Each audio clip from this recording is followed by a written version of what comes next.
Do people always know when they are stressed and why? Likely it's a mix, or build-up, of smaller stressors that you have not identified, or that you have just accepted as part of the job. It's what causes burnout with jobs.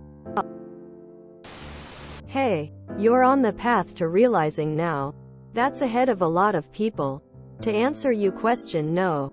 I think many traditional signs of stress are normalized in American, and I assume around the world, workplaces, and later manifest as things like sleeplessness, anxiety, and depression. I wondered for so long why I was cripplingly depressed while chiseling my bones into the ground.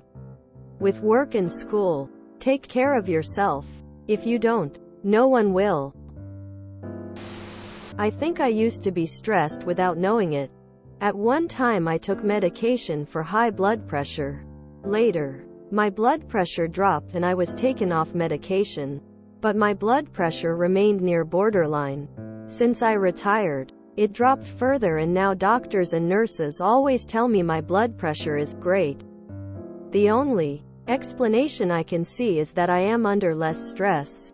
Being retired.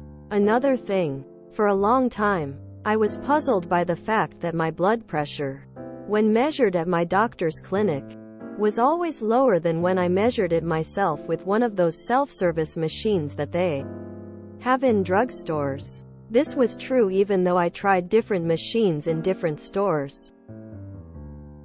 Now I think I have figured out why. I used to always schedule my doctor appointments early in the morning, so I could go there before I went to work. When I measured my own blood pressure at a drugstore, I always went there on my way home from work. My theory now is, my job was causing my blood pressure to rise during the day, and I was still feeling its effect on the way home from work. But then I became de-stressed by relaxing at home. So the actual pattern was, I was stress-free before work and stressed after work. Now that I am retired, I usually schedule my appointments in the afternoon, and my blood pressure remains low, i.e. normal. If you had asked me while I was working whether my job was stressful, I would have said no. Certainly, it wasn't the kind of job that people think of as stressful. Unlike being an air traffic controller or a 911 operator, nobody was going to die if I screwed up. Yet there were times when we were very rushed, and I had many disagreements with my boss. But there were pleasant aspects as well. I enjoyed serving my customers and they seemed to like me. Of course, stress is a very individual thing. What causes stress in one person may not affect another person. So I suffer from chronic anxiety. For me, I always have that "did I leave the oven on?" type spark in the back of my mind. And I would say a lot of the time I don't know why. I have found that it can be helpful to sort through my thoughts and trace the sources of my anxiety. It's easier to deal with something if you can put a face on it. That being said, it's entirely possible to be stressed about things that aren't real.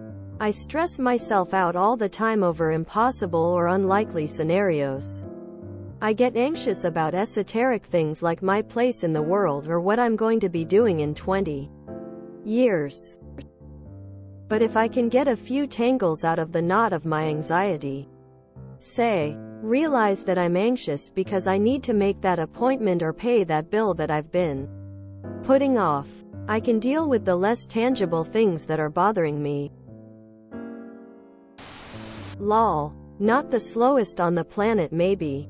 I do find that in order to realize the stress, you have to be a little more in tune with yourself.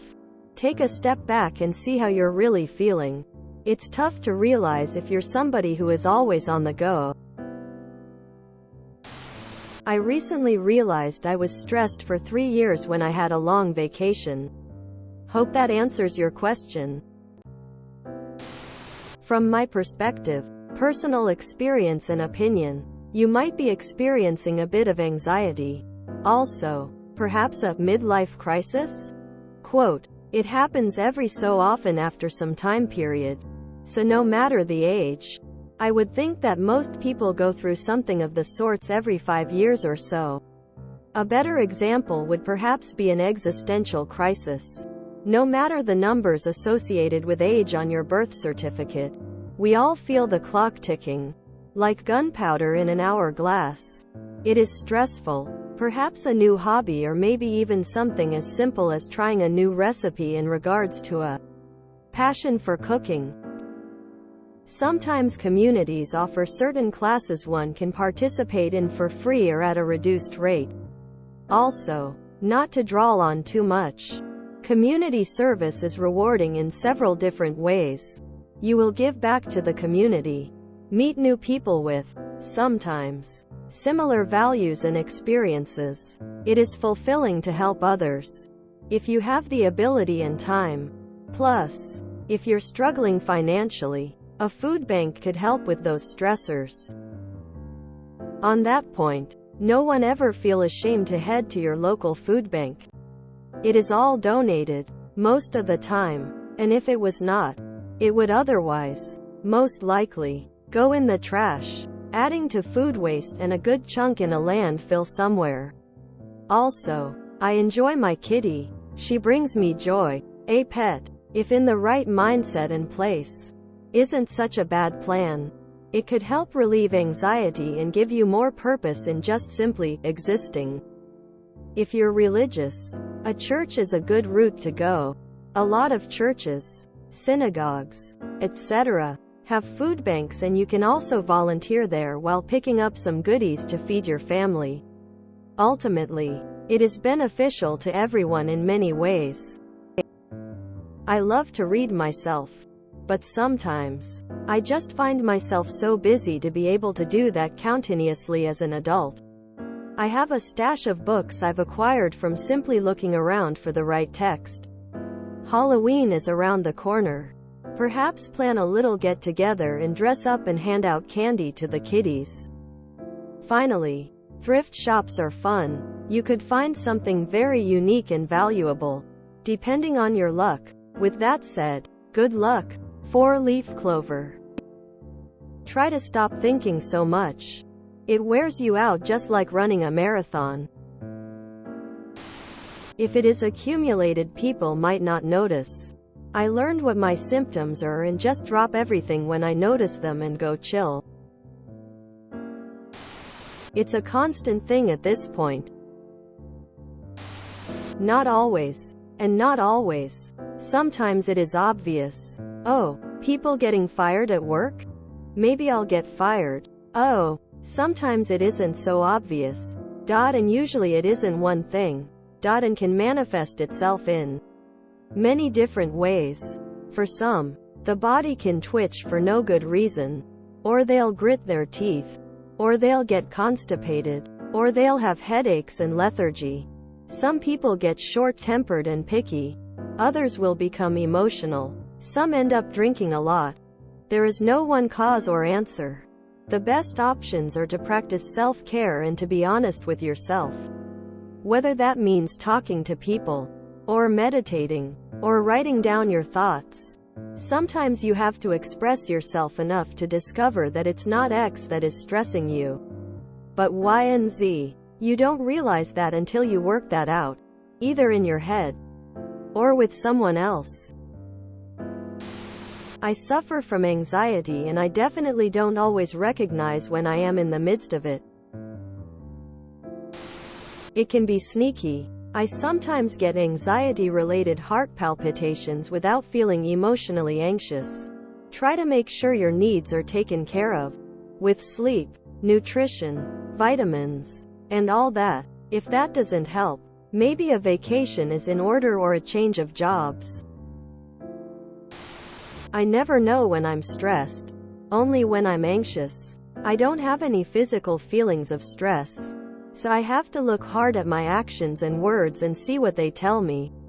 There was my semester at the top of the pandemic. We'd just been told we'd be doing everything online. As it got closer to finals, I was drowning, crying and hating myself more than ever. Everything was so hard. This is one of the few times I was quite obviously stressed. But this is an extreme. Anxiety. However, I do physically feel and can easily identify due to ruminating thoughts. But I don't feel physical symptoms often anymore due to help. It took me years to identify the difference within myself and to realize I do actually get stressed. I think it's been within the last 5 or so years that I made this discovery. I don't think you're slow at all. I think identifying stress is just not always a priority. I never thought I was stressed at my job, but then my body started to show that it was. I'd grind my teeth in my sleep. I'd have headaches nearly once a week that wouldn't go away no matter what I did. I would come home and just sit on the shower floor because sometimes the hot water was the only relief. I was angry a lot because my job leached into every part of my life. It only became apparent to me that I was. When I went on a 2-week holiday and never once had a headache and I felt carefree. Great. I came back and got a headache straight away and a week later I quit. It's been 6 months since then and I can count on one hand the times I've had a headache, and now, when something stresses me, I can actually feel myself getting stressed. Before I was just in a constant state of it. I thought it was normal. I work with very high voltages and yes, you can be stressed without knowing it. People say, that must be a stressful job. Yes, it is. Not in the sense like, OMG, I hope I pass this exam. But that there is a constant tension in the air like waking on eggshells.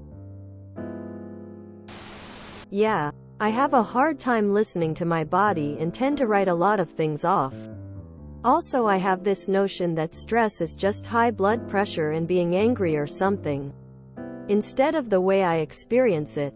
So when I was experiencing burnout, anxiety, and a ton of nervous energy, which are things I also write off sometimes, from schoolwork and some other things, I was trying to rationalize it as not eating right or not getting enough sleep because my coping mechanisms at the time, again without me realizing it, were mostly sleeping and eating a lot. Lol. I had to look at all the things I was feeling and put them together before I realized I was stressed the hell out and trying to cope with that stress. If you enjoyed this video, please check out our playlists full of similar content. TooAfraidToAsk is like doom scrolling for your ears. Please like, share, and subscribe.